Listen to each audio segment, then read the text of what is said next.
I'd like to say. And you have paved the way for me to be able to do this today. You are a leader, you're a great Christian lady, and you're a friend of mine, and I thank you very much. And you know, she was asked to speak here today, and she said, no, I will introduce Rich. So I appreciate that. So y'all clap for Becky, please. All right. New year, old problems. That's what I want to talk about today. And I'm preaching to the choir, but 2017, it was a devastating year. It was a devastating loss. You know, with all the problems out there, I thought that we had a solution, and that was the election of Judge Worthy. And we worked real hard, and people in this room worked real hard, and you did your part, and I thank you for doing that. There were folks who did not do their part, and that is a great disappointment. But the problems remain. They're still here. Now, this program that you've assembled today, Dr. Lou, I appreciate it very much. It's a host of folks from different parts of the state, both geographically and in different points of interest. And that's good. I'm encouraged by that. That's exciting. But while there's a whole list of problems that we can talk about, it kind of comes down to one big problem that continues to remain. And no matter what term you call it, it's still the same thing. And it's the same thing at the local, the state, and the federal level. And that is, it's the swamp. It's the establishment. It's those folks who have said for years after years what they're going to do, and then they don't do it. They do the opposite. So it continues to be a great problem.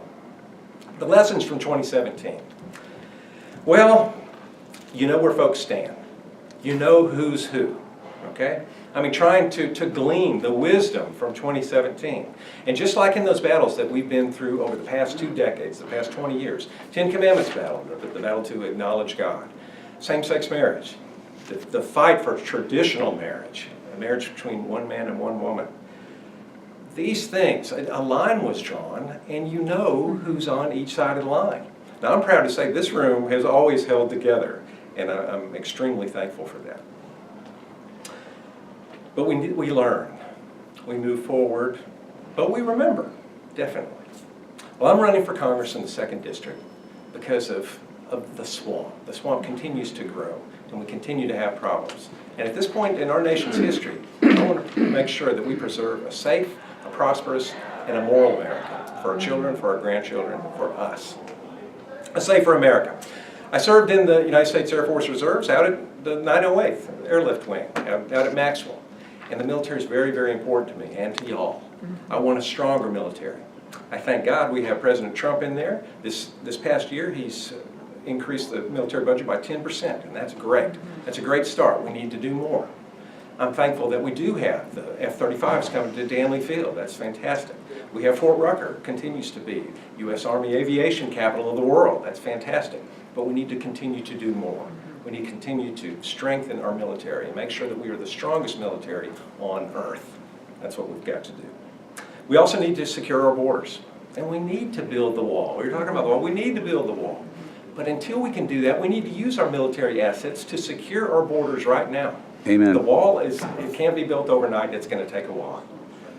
But right now, we could use our military assets to secure our borders, and that could happen tomorrow. Yep. So I hope that we will do that.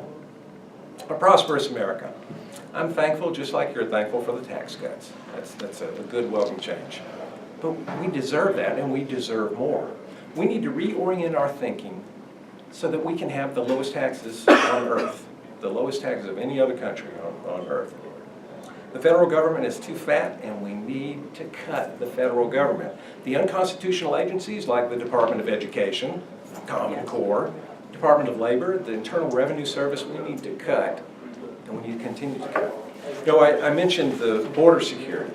Did you know that in this nation right now, we spend $117 billion on illegal aliens? $117 billion. To put that into perspective, our current budget for the nation is $4.1 trillion, okay? A lot.